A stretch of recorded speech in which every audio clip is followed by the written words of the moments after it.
introduce the next speaker. Keneally has had a long and varied career in public relations and journalism. She is also a full-time mother and a part-time scuba diver instructor.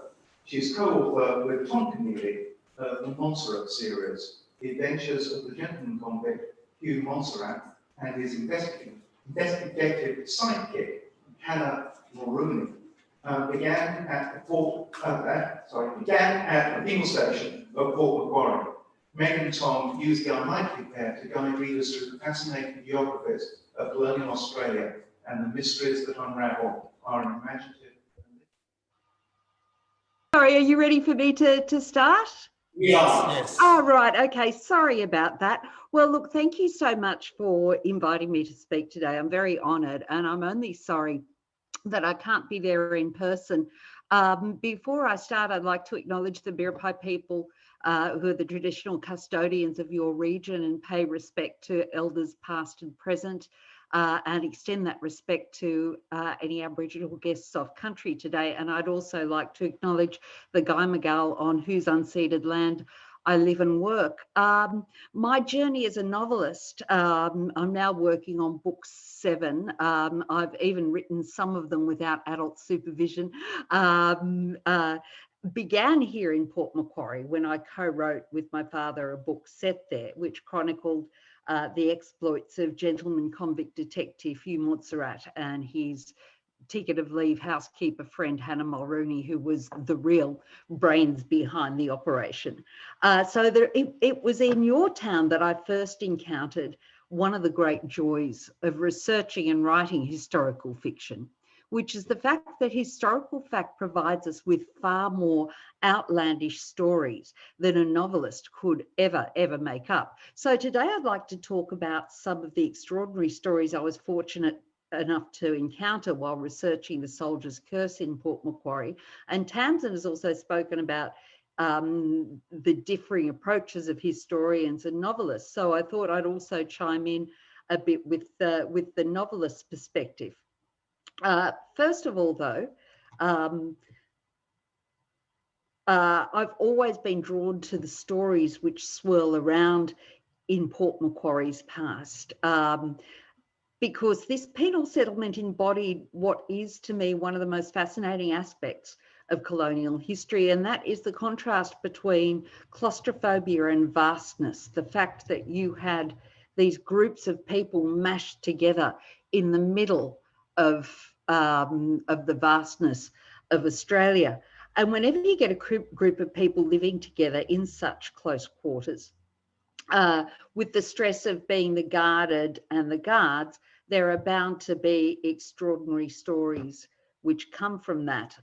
One of those stories, which I've always had a soft spot for, just as an example, was given to me by Debbie Summers, the former president of the Historical Society. And it is contained in a journal which she showed me, written by a convict known only as Woomera. One day he was making himself a Johnny cake, which is a flatbread made out of meal, in a decrepit old frying pan over the fire in the convict barracks. Another convict came up behind him and, with no provocation, at least in Woomera's telling, brained him with a lump of wood.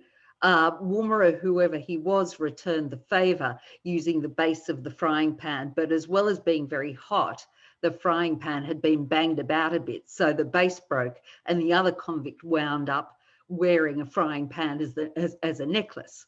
And that sort of stuff is just irresistible to a novelist and to anyone else who's interested in peering through time to find the people behind the facts. Sometimes, though, for the sake of a plot, for narrative reasons, you have to depart from historical fact. And one of those occasions centred around one of the centerpieces in The Soldier's Curse. There is a hanging in the book, but no one was ever hanged in Port Macquarie. Of course, capital crimes were dealt with in Sydney. For the sake of the narrative, it was important that the hanging take place in Port Macquarie, as to move everyone to Sydney would have interfered with the place. And we also needed Montserrat, who was a convict and couldn't have left, to witness the event. I was really worried about the fact that such an event was so beyond the realms of possibility according to the way things were dealt with at the time. But then, rifling through the archives, I came upon a letter from the Commandant of Port Macquarie in 1825, Henry Gilman, to the Colonial Secretary, Frederick Goulburn. If you bear with me for just a moment while I get the text of that letter out. So in April 1825, he wrote to the Colonial Secretary for permission to execute a convict, Patrick Malone. Malone had struck another convict, William Elliot, on the head with an axe when Elliot claimed he had none of the tobacco Malone wanted.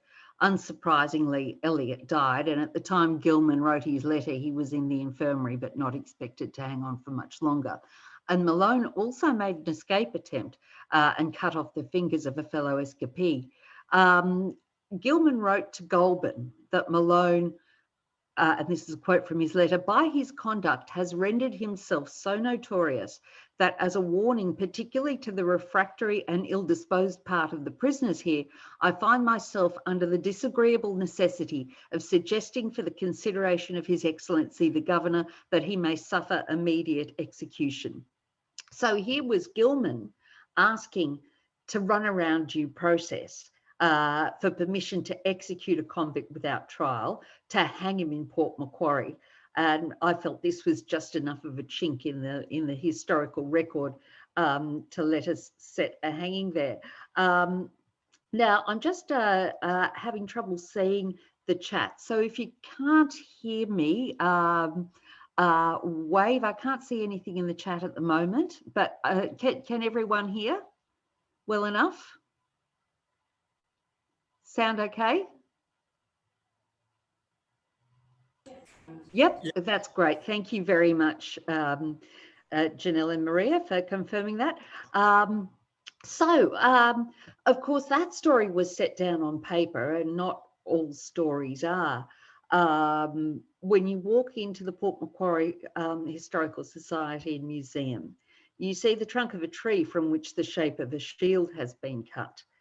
I know John Heath is going to talk about the Biripi perspective on the colonisation of Port Macquarie, and their dispossession is obviously not my story to tell, but I did want to share some of the aspects of researching the history of Port Macquarie which have stayed with me, and to say how fortunate I felt to talk to people in Port Macquarie, including Uncle Bill O'Brien, and listen to recordings of oral history at the Sea Acres Rainforest Centre.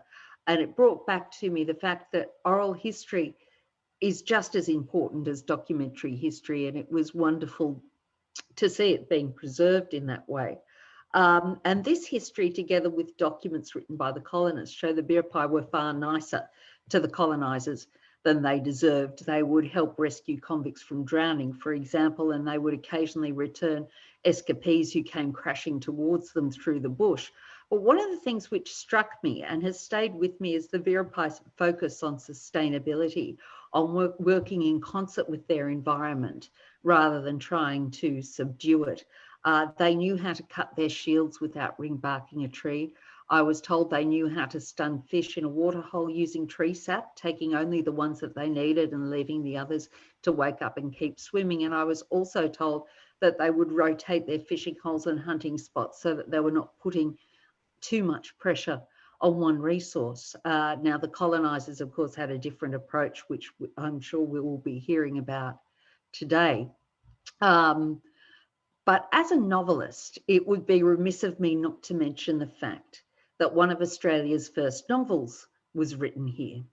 The inspiration for Montserrat himself came from a real gentleman convict called James Tucker, who was a clerk sentenced to transportation for sending a threatening letter. He arrived in Sydney in 1827 per Midas.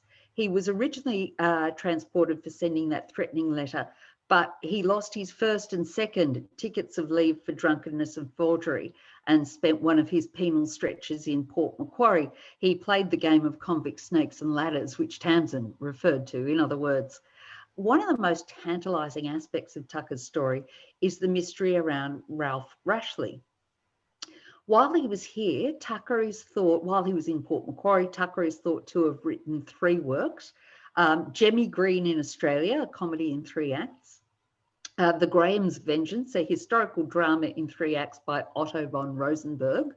And Ralph Rashley, or The Life of an Exile, by Giacomo de Rosenberg. Ralph Rashley wasn't published until around 100 years after Tucker's arrival in Australia. And while Tucker is generally believed to have been the author, there's actually no proof. The document is in Tucker's handwriting, and he was known to use the alias Rosenberg. And one Port Macquarie local, Charles Dick, said he had heard convicts who had known Tucker talk about his writing, but there is an alternative view that Tucker was merely the transcriber of the work, as its style doesn't really match documents he was known to have written. It's a mystery we'll never know the answer to. But while I was researching the book, I read of another man, Charles de Roche, who bore a passing resemblance to Montserrat. He was sentenced to Port Macquarie for running away and committing various forgeries, as the documents say. He worked as a clerk. His work as a clerk as a clerk here between 1824 and 1828 won him the admiration from various commandants, with Commandant F.C. Crotty writing to Governor Darling of the great utility of prisoner Charles de Roche. De Roche shared Montserrat's yearning for freedom. In 1828, he too wrote to Governor Darling saying, "I am apprehensive that when returning to headquarters, I shall never obtain the object for which I have so long toiled, a ticket of leave. Having been allowed to live separate from the rest of the prisoners, I cannot conceal the dread I feel at being herded with them at the hulk and the barracks." Now, here I'm assuming that de Roche, like our character Montserrat, lived in one of the specials huts. And the specials, of course, were convicts who had skills which saved them from the cedar cutters gang, from the lime burners gang, etc., like literate clerks.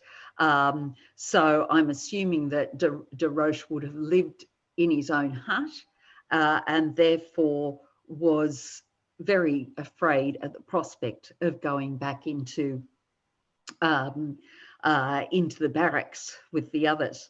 Now, de Roche's desperation comes through in his words, and as Tamsin has noted, historians must follow that kind of documentary evidence. Novelists, on the other hand, approach things a little differently.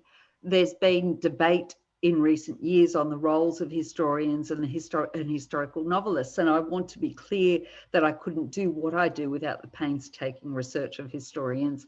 I do believe that historians and historical novelists try to accomplish the same thing. I think we both want to illuminate the past. We want to find themes in the past which can teach us about the present. We want to understand how historical people and events have shaped the world we live in today. We want to understand how people in the past lived, not just the grand events that shaped our world, but the life of everyday people, what their attitudes were, what their needs were, what they wanted, what they feared, what they loved. We want to generate a greater interest in history. We want to emphasise the importance of preserving our history and heritage. And at the moment, I'm involved in a fight to do that at the Parramatta Female Factory. And we want to present compelling narratives which help others better understand history. But as I mentioned, we go about it differently. Tamsin has told us the story of West Evans, the convict petitioner whose pleas were ignored by Governor Darling. And by the way, I share her assessment of the governor. We have had, Tamsin and I, a long chat about the Suds and Thompson affair and the attempt by Darling to hamstring the free press, which followed. And if you get me started on that, we'll be here all day, so I'd better not digress too much. But as Tamsin has highlighted, the fact is that where the record is silent, so too must be the historian. And that means there are whole swathes of human experience and emotion which are off limits because we don't have records of every conversation ever had of every action ever taken, and let alone the thoughts and emotions which drove those actions. And this is particularly true, by the way, when you're writing about women who were often illiterate. It's wonderful to have the testimony of Sophia Fryer, the Parramatta Female Factory inmate. I'm a patron of the Parramatta Female Factory Friends and a descendant of a convict who was incarcerated there, and I'm familiar with many of the heartbreaking stories to come out of that place. But a novelist doesn't have the same restrictions as a historian. We're in a fortunate position, instead of being prohibited by our profession from making things up, we're required to. We must, as Tamsin has said, look behind the written record and try to excavate the individuals behind it. And this can cause a few dilemmas. One of the novels I wrote without adult supervision is called Fled, and it is based on the escape of First Fleet convict Mary Bryant. I gave her a different name because Mary was illiterate. I can only guess at her thoughts and feelings through her actions. We know more about her by the hole she leaves in history than by any documents associated with her. I can guess through her actions that she was certainly no shrinking violet, that she was courageous, that she was resourceful. But I have no idea what she thought and what she felt. I have no idea, for example, why she would put her children at the risk from a journey to West Timor in a small, in a 6-metre open boat.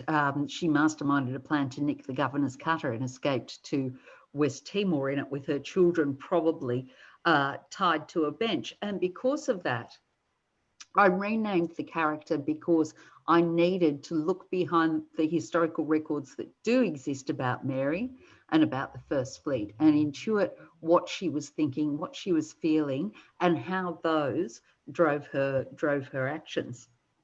So by necessity, we try to engage readers by looking at history through a personal lens. And this was brought home to me for the first time in Port Macquarie when I found myself looking at the flecks of oyster shell in the mortar of St. Thomas's Church. It's one thing, for example, to know how many bricks it took to build a colonial church. It's quite another to know that the mortar which sticks the bricks together was extracted at huge cost by a group of people called lime burners. They were convicts who weren't fit enough for the road gangs or the cedar cutter gangs, so they were put to work collecting oyster shells and burning them to get lime for mortar. Unfortunately, the lime was so caustic that it slowly caused their skin to slough off. And for many, a stint on the lime burners gang, and many of them were in ill health anyway, which was why they weren't out on the road gangs.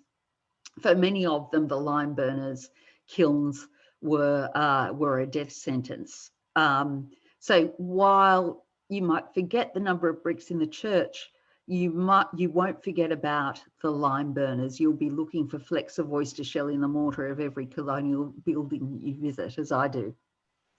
But of course, just because we make things up, there's no excuse for not doing our homework as novelists. Readers know when you're winging it, when you're not being authentic.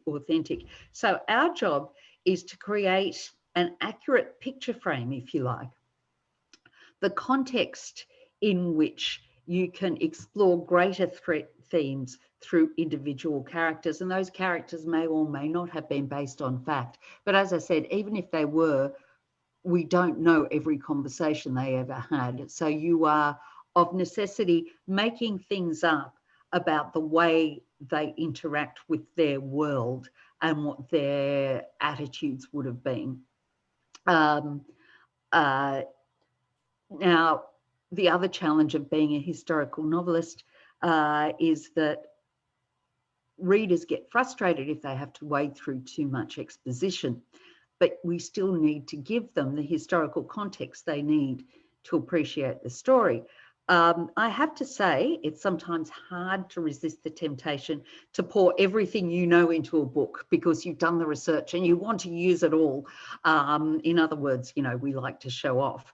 That is a temptation which must be resisted, but novelists still have to deliver enough historical information. And this is best done through having characters affected by or interacting with the historical backdrop.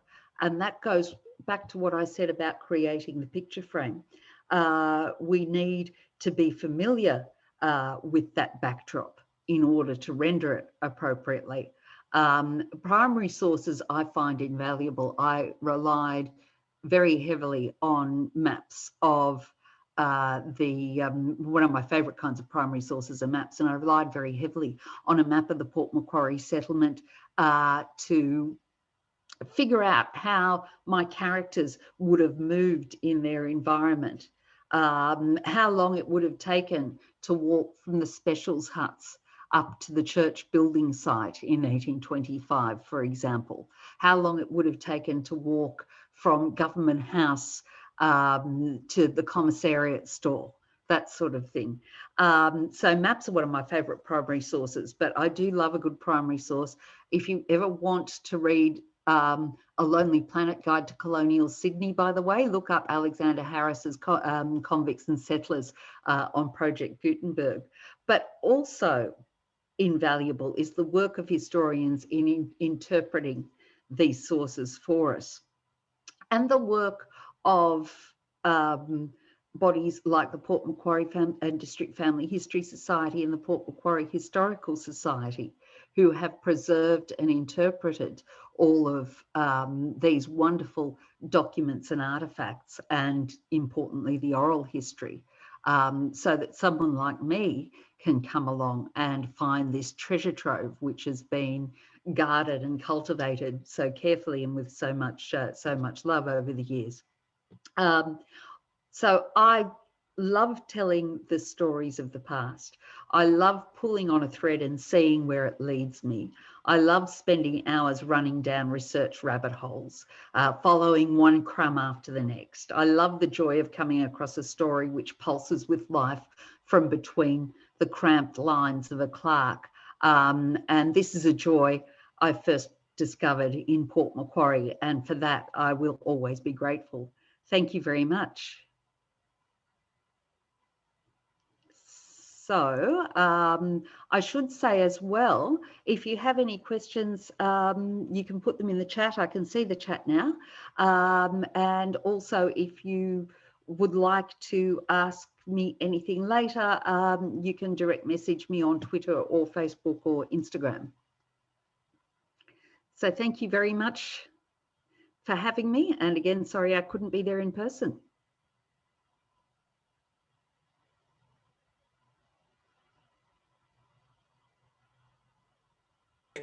Just give a thumbs up if you can hear me. Great. This is Hamish speaking. Hello, Hamish. I'm in total agreement with everything that you said.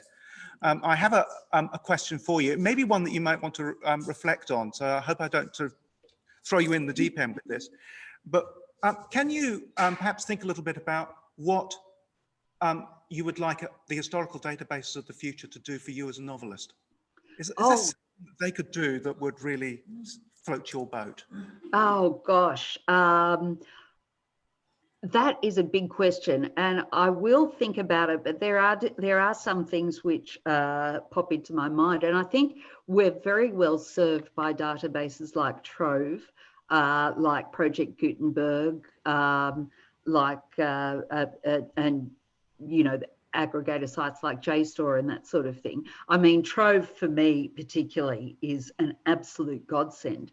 For those of you who aren't familiar with it, it's a National Library of Australia site which has digitised documents, including newspapers. And I rely very heavily on it because when you are writing historical fiction, you need to get a sense of the way people spoke, the language that they used, and reading letters and journals are very important for that, but so too are reading the newspapers of the day.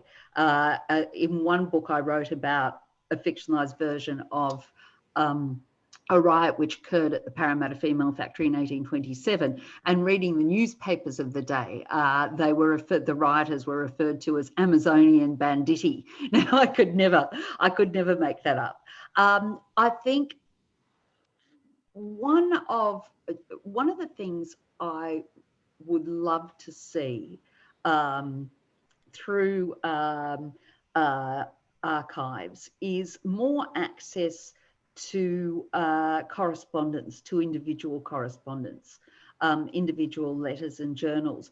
And for example, you can access some of this stuff by going into the family history section of the State Library of New South Wales, where I've spent a lot of time. For example, you can access it if you have a subscription to something like Ancestry, but you can't access it. I would love to be able to do a search and have the original letter pop up in front of me, not just the text, because I'm one of these nerds who gets very excited when I see the handwriting which was laid down 200 years ago, you know. And I think that you can get a sense from the handwriting, from the way it was laid out. You sort of seem to me to absorb more information from those documents than you would if you just had the text in front of you. Maybe that's just me. I don't know. What do you think? What do you think, Hamish? Do you agree with me? I think it's absolutely essential. And in fact, on the drive up here, we were talking in the car about how difficult it is to convey in a transcript when handwriting has changed. Yes. And of course, that's crucial to interpreting the document. So, one of the things I think we've got right in Tasmania is that we have colour images of every record linked to the transcript. It's been a game changer. I've got to say, Tasmania is unparalleled in preserving history. I look at what's been done with the interpretation of the Cascades Female Factory, and then we have this trove sitting out at Parramatta of intact Francis Greenway buildings at the Parramatta Female Factory, which is not being interpreted. So Tasmania does an incredible job with all that. But I'll put some more thought as well into what I'd like the archives of the future to do. Do you have anything in mind, Hamish, that what's on your wish list? Oh, I've got a very long wish list, and people are going to hear more from me later on. But I think mapping is one of the things that I really want to be able to do, so that I can get a sense of the distance between places. Well, that's exactly right. Yeah, and that's why maps are such important primary sources for me. Yes. Because you need to know not only what your characters ate for breakfast, for example, what your characters were, but how they moved through their world. You need to look at a map and figure out whether there was a kiln, whether there was a commissariat store, whether there were farms around about, that sort of thing. Really, really crucial. Yes. While we're waiting to see if there's any more questions, one of the things I will say is that I don't think we realise in Australia what a world leader Trove is. Yes. Yeah. It's international. There are people in Canada doing PhDs on Australian history subjects because you haven't got the data in Canada, but it's here. That is just a staggering achievement. Trove I spend way too much time on Trove, and I notice a very kind comments from Barbara and from Chris. Thank you very much. I'm very glad that you enjoyed the talk, and Chris, good luck with your family history research. Are there any more questions? Yes, we've got one from John. Let's see if I can rush a microphone to John. Can you hear me then? No. John, come up the front, John. Me. Hi, John.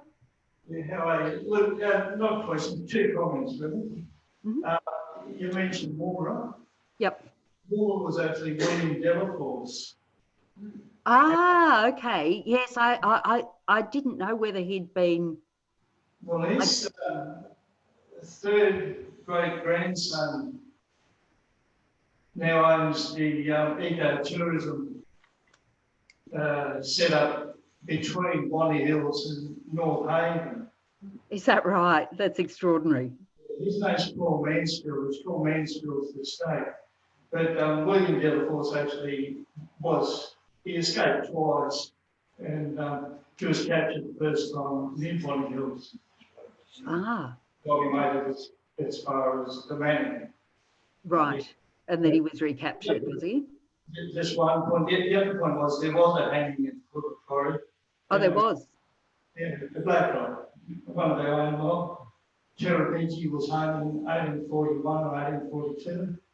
Right. The result of the initial trial of Wombuddy in 1837, and Wombuddy got off with the help of Reuben Threlfeld. Right. He paid the price. So he's the only public hand of anyone. In Port Macquarie. Okay, that's fascinating. Thank you. And so you're John Heath, is that right? Yes. So you're doing the talk later, which I'm very much interested in looking at. And if I could, do I have time to ask John a question? Sure, just quickly. Great. Very quickly, John, one of the things which was brought up to me a number of times when I was researching the book was the massacre at Blackman's Point. And I was wondering where things stand with that, because I know there was an attempt to get a memorial. Yeah, the issue around that and the opposition to it probably had more to do with real estate and, and so on and so forth.